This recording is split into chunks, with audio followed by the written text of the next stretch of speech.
Welcome to tonight's Fireside Chat. Tonight we're going to talk about kind of the beginnings of humanity. Fire and dogs.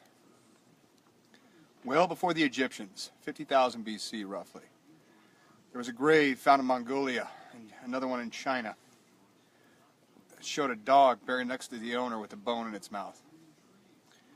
What does that tell you about our fellow companions here? Humans have been starting fire since the dawn of modern humans. Or if you believe the anthropologist, the hominin. Instead of hominid, they changed it. I don't know why. But if you think about fires, humanity, we cook on them, we get warm by them, we keep predators away with them. We've traded it in for electric fireplaces, convenience, and gas. Because if a good old-fashioned pine tree is not good enough to burn, well, we'll just burn some dinosaurs from years ago. Now, me personally, I like to save my dinosaurs for the racetrack. But, you know, to each his own. So when we think about a fire and the mesmerizing dances of the flame, we think about the water and why it calms us. Why do you think that is? And we're calling on our ancestors. And they're calling us from years and generations and eons ago to get back to this. We can watch it all night and not say a word. We can watch the ocean all night and not say a word. You can sit by a river all night and not say a word. We can watch sunsets or sunrises and be still and quiet.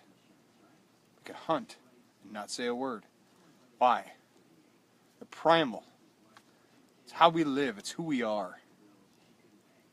Let's get back to that. Stop worrying about video games, Facebook. Get back to the simple.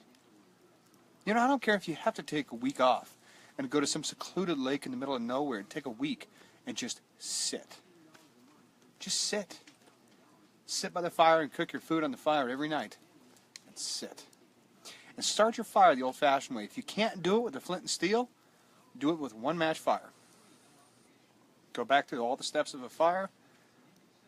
Start with one match. Reconnect.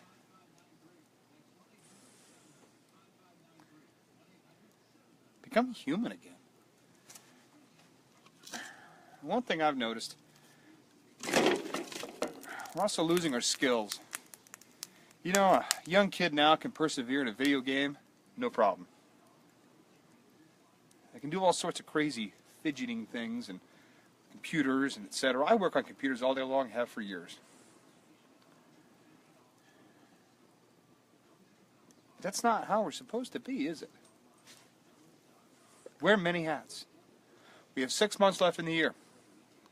Learn 6 new skills. I've learned 4 this year. I missed 2 months. Had too much going on.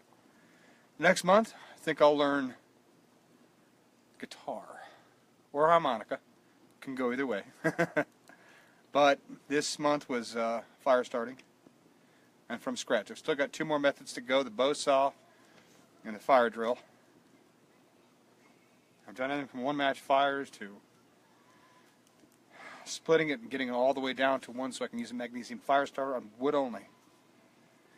So, next I have to learn a new skill. January it was food, February it was shooting, March I did food again because I didn't quite get the ravioli. Still doing the ravioli, still doing some other stuff, but you know, that's honing the skill. I learned the skills earlier. So you got 6 months, 6 more skills. It doesn't have to be big or small. April was knives. No. March was knives, yeah. I learned a couple. They kind of overlapped there. Yeah, but learn how to build a knife from scratch. Learn how to do leather. Learn how to do whatever your heart tells you. First 2 months of April, we took a honeymoon, and we did nothing. I mean, we did things, but we did nothing. We were going to go fishing and hiking and etc. And we got up to the lake, and it was still snowing. And we sat out in the snow with a fire, watched the snow come down next to the lake, and all week it was just us. The whole south shore of that lake. It was amazing. You know, you just enjoy the nature and the beauty. We saw deer, we saw elk, we saw bear.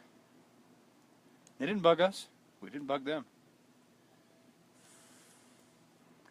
Get back out in nature, learn the skills, and persevere until you learn them. If you're a veteran, you know that. You know what perseverance is. Relearn it. Try it again. Learn some new skills. Be ever expanding in your knowledge. And keep going. Never stop. Never quit. Just remember, reconnect. You know, we've only had this gluten allergy thing for the past couple of years. Do you think it's becoming sensitive, or do you think because humanity didn't have a choice? You could eat bread or starve. You could eat pasta or starve. And not everybody had a supermarket. They had what the market had. And in the lean months, usually February, March, all you had was bread. All you had was wheat. So you'd use it the best way you could. So, is it necessity, or is it a true allergy? I want you to think about it. See you guys tomorrow.